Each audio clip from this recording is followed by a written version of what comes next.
میں سے ایک اذا حدث کذب، جب وہ بولتا ہے تو جھوٹ بولتا ہے۔ یہ منافق کی علامتوں میں سے ایک علامت ہے کہ اس کی زبان جھوٹ کی عادی ہوتی ہے۔ زندگی میں جھوٹ سے اپنے آپ کو بچائیں، یہ زہر قاتل ہے، اندر اجاڑ دیتا ہے، آپ کا معاشرے سے اعتبار ختم کر دیتا ہے اور آپ کی رسوائی کا سبب ہے۔ دوسرا ارشاد فرمایا وَإِذَا وَعَدَ أَخْلَفَ، جب وہ وعدہ کرتا ہے تو وعدہ خلافی کرتا ہے۔ یہ منافق کی علامت ہے کہ وہ وعدہ پورا نہیں کرتا۔ میرے حضور کسی سے وعدہ کرتے ہیں کہ تیرے آنے تک یہاں کھڑا ہوں، اور وہ جا کے بھول جاتا ہے۔ میرے حضور 3 دن کھڑے رہتے ہیں، 3 دن کے بعد اچانک وہاں سے گزرا، دیکھا تو حضور کھڑے ہیں۔ بڑی شرمندگی ہوئی، ڈرتا ہوا آگے بڑھا، صرف اتنا کہا یار تو نے مشقت میں ڈال دیا۔ 3 دن تک میرے حضور کھڑے، اور میں کہتا ہوں وہ تو 3 دن بعد واپس آ گیا۔ وہ نہ آتا 3 سال بھی کھڑا رہنا ہوتا، میرے حضور کھڑے رہتے کہ میں نے اس سے وعدہ کیا ہوا ہے۔ اور میں اور آپ دیکھیں کہ ہم کہاں کھڑے ہیں۔ ہم کسی سے وعدہ کریں، ہم خود وعدہ کرتے ہیں تمہیں 6 ماہ کے بعد پیسے دیں گے، وہ بیچارہ 6 ماہ کے بعد بھی جو ہے وہ 1 ماہ اور اوپر گزار لیتا ہے کہ چلو کوئی بات نہیں ہے، اور ہم اس کی موت کی دعا کر رہے تھے یا اللہ فوت ہی ہو جائے تو اچھی بات ہے۔ تو پھر ہم کہیں کہ اللہ کی رحمتیں ہمیں نصیب ہوں، یار وعدہ کیا ہے، اپنا تن بھی بیچ کے دینا پڑے تو دیں گے۔ جو وعدہ کیا ہے جہاں کھڑے ہوئے ہیں وہاں کھڑے رہیں گے، چاہے اس کی کتنی بھی اذیت ہمیں کیوں نہ سہنی پڑے۔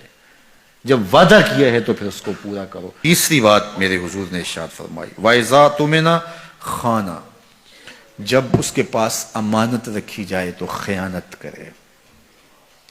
اس کے پاس پیسے رکھے جائیں، دولت رکھی جائے، کوئی زمین اس کے نام کوئی کر دے کسی وجہ سے، کوئی اور اس کے پاس امانت رکھ دے تو وہ اس میں خیانت نہ کرے، بلکہ آپ کے پاس کوئی بات امانت رکھی جائے تو اس کو بھی جو ہے وہ لوگوں تک نشر نہ کرے۔ تمہارے کان میں اگر کوئی بات کرے تو وہ امانت ہے، جب وہ بات کر رہا ہو تو دائیں بائیں دیکھ رہا ہو، تو پھر اس کا مطلب یہ ہے کہ وہ یہ چاہ رہا ہے کہ یہ بات کوئی اور نہ سنے، تو پھر صاحب امانت کو چاہیے کہ کوئی اور نہ سنے۔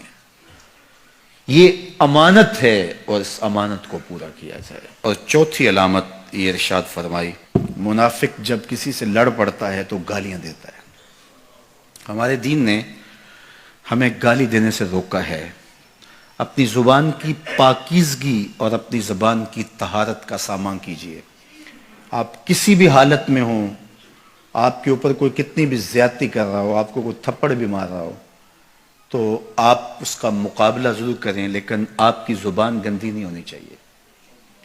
یہ غصے کے وقت ہی تو انسان کا پتہ چلتا ہے۔ ظفر سے آدمی نہ جانیے، چاہے جتنا بھی ہو صاحب فہم و ذکا، جسے عیش میں یاد خدا نہ رہی، جسے تیش میں خوف خدا نہ رہا۔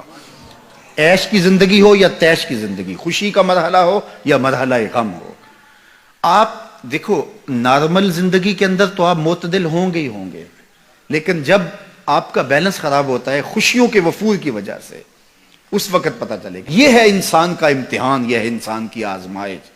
منافق کی علامت بتائی گئی وَإِذَا خَاصَمَ فَجَرَ، جب وہ کسی سے لڑائی کرتا ہے تو پھر گالیاں بکنا شروع کر دیتا ہے۔ یہ منافقوں کی علامات میں سے ایک علامت ہے، جب وہ لڑتا ہے تو گالیاں بکتا ہے، جھوٹ بولتا ہے، امانت میں خیانت کرتا ہے، اور عہد کرے تو اس کی پاس